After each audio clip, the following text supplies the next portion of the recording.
move like a three technique. So it was just confusion and so on. So next thing you know, I'm told I'm gonna be a Viking, and I love Minnesota. At the time, I hated Minnesota because I was like, I don't want to wear all this purple. Everybody gonna be calling me Barney. Everyone's gonna be asking me where's Baby Bop.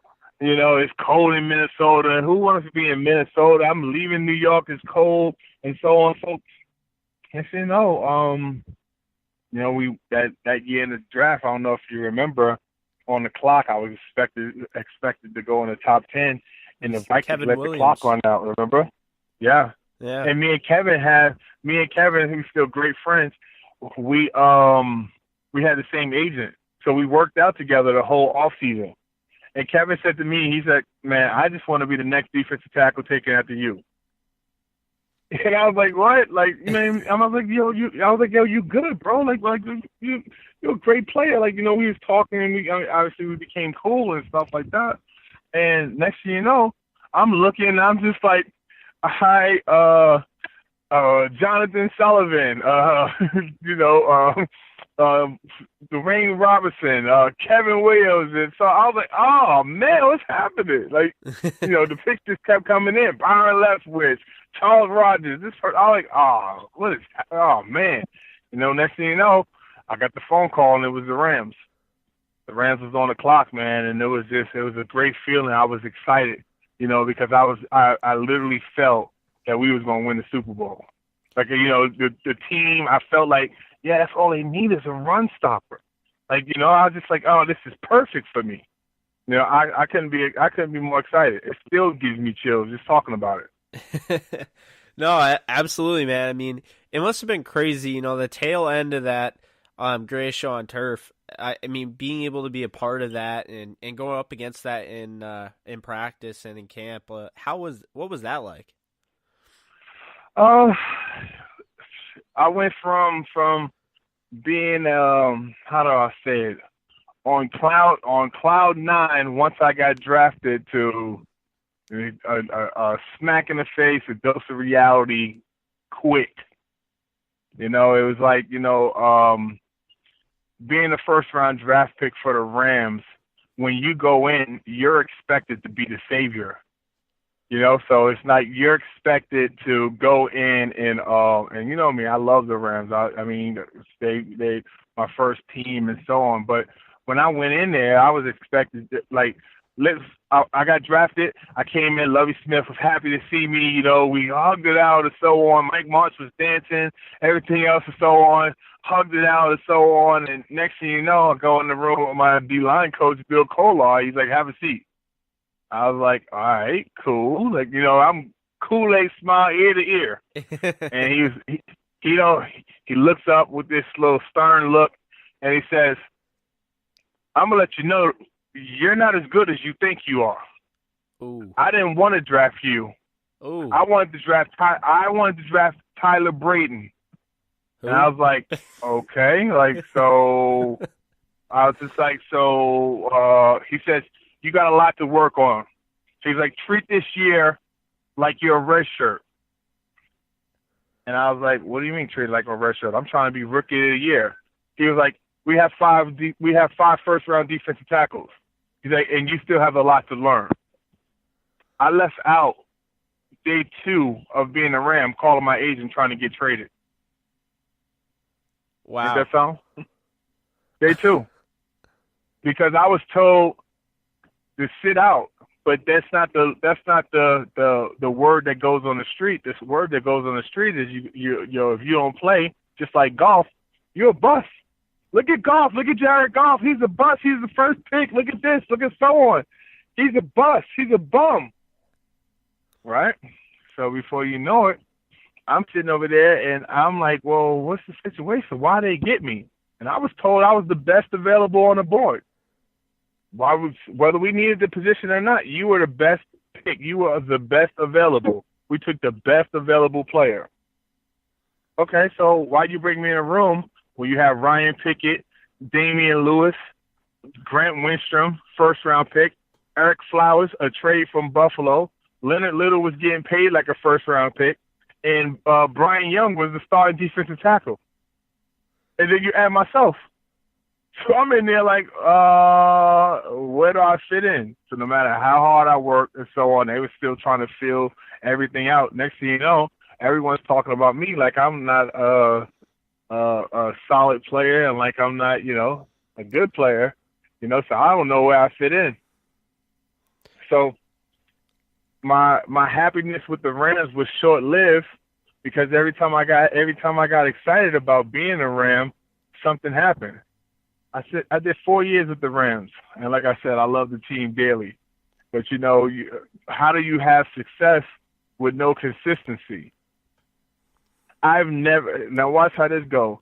I played 9 years in the NFL, and I had 10 head coaches, 10 defensive coordinators, 10 D-line coaches. I played 4 years with the Rams. I had Lovie Smith draft me, Bill Kolar's my D-line coach, Mike Martz my head coach. Lovie leaves, and he goes and he takes the Chicago job. Larry Marmeen comes in. He wants me to play a totally different way. Not fast and stuff like a Tampa 2 defense and so on. He wants us to bulk up. There's articles and stuff about that. He wants us to be, at the time, who was it? Big Ted and Pat Williams and all those guys, Ted Washington. He wanted us to be, me and Ryan Pickett, to be the 340, 330 in the middle, just plugging things up. And then now we got Mike Martz still as head coach. Mike Martz gets sick. We get Joe Vitt as head coach. Then next thing you know, they all fired. And then now we got there. Scott Leonard. Yeah. Then now we got Scott Linehan as my head coach, and we got Jim Haslett there. When I first met Jim, right? Guess what position he wanted me to play? Nose guard. So when he comes in, he says, "There goes my nose guard." I said, "Oh man!" So here it is. I'm going into year 3 after coming off a broken foot year 2 and playing solid. When I did play, well, I ended up earning the starting spot, but I missed the first few games and so on preseason in the first 5 games because I broke my right foot and still got a screw on my foot to this day. But next thing you know, Jim Haslett come in. He's excited. There goes my nose guard. Me, I'm like, I'm going to show him I'm a 3 technique. Oh, no, the hell you're not, Jimmy, because we just got Leroy Glover. Oh. And this guy is going to teach you something. I love Leroy, but never taught me anything. So now I'm looking like, all right, so now I'm a nose guard. I'm playing. Everything is going great. I'm like, oh, cool. So now I got to learn a new position under my third coach, my third defensive coordinator, a new position. In the start of the season, the first game, I break my hand. Ugh. I break my right hand. So not only do I have to have a cast on, they got me wrapped up with the club like I'm Patrick Willis. Meanwhile, so watch how this goes. So now I got to learn a new defense, a new position, and I got one hand. So now I'm out there and everyone's looking like, well, what is he doing? This is our first rounder. And I'm just like, obviously I'm playing well or so on, but I don't even know my feet for the most part, and I'm one-handed. I don't know the steps and so on as a starting nose guard or so on, but hey, I still did it. I didn't complain. Next thing you know, I go into year 4. Now, this is a great year for me. Oh, I just finished up year 4. So I'm going into year 5. Now, this is a great year for me. Want me to tell you why? This is the first time in my NFL career that I'm going back to the Rams, and I know the whole defense. Have a solid off season. I was getting married that off season, everything else and so on. Training well. Just had my first child, so on. So I was ecstatic. You know what I'm saying? And I'm going in. I was like, all right, I don't have to worry about whatever call they make. I know it all. I'm good. Finished the off season training and so on, and I get a call that I got shipped to Denver. That was not the call you were expecting. What? Hold on. What do you mean? So hold on. I'm going into my 5th year, and now I got to be with the Denver Broncos. So now, guess what? I got my workout bonus money for the Rams. So on, everything is great. Next thing you know, I show up to the Broncos, And because they made the playoffs and we didn't, they started late. So, Mr. Kennedy, you already went through everything you're going through. And I started a real estate company, was doing some things. And word got out that I was making more money off the field than on the field. I thank Coach Paterno for that because he wanted to ensure my education and make sure at the time, back then, it wasn't like right now where they can do marketing and have shoe deals and different stuff like that. It was only a select few of players that they did that. The coaches frowned upon that. Mike March and all those guys, they frowned if you was out there, making money outside of football. They just wanted the Gronkowski guys, no knock on Gronk, love him, but I just play football. That's all I do. I just love playing the game of football. You can't be in TV. You can't go on Dancing with the Stars and the different stuff. You can now, but back then, no. It was hardcore.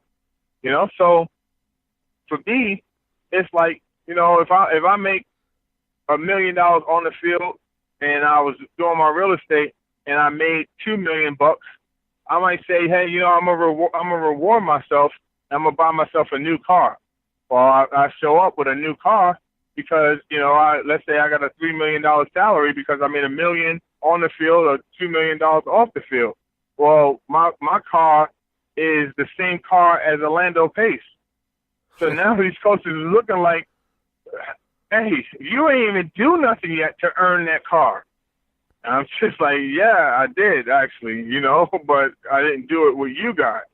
So it was like, I love the game. I love playing, but next thing you know, I'm sent to Denver and they don't want to give nobody no signing bonus because, you make enough money and all this other stuff.